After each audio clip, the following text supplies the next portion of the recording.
చక్కాని మంగళార మొక్క పొద్దు బట్టి స్వామి అంజన్న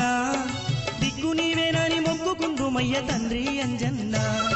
మెడనిండ జిల్లేడు దండలు వేసేము స్వామి అంజన్న అందమైన నీకు చందనాన్ని పూసేమయ్య అంజన్న భక్తితోడా నీకు భజన చేసేమయ్య మారుతి అంజన్న శక్తి ముక్తి యుక్తి కలిగించు మా తండ్రి కొండగట్టంజన్న అన్నా అంజన్న కొనగట్టు అంజన్న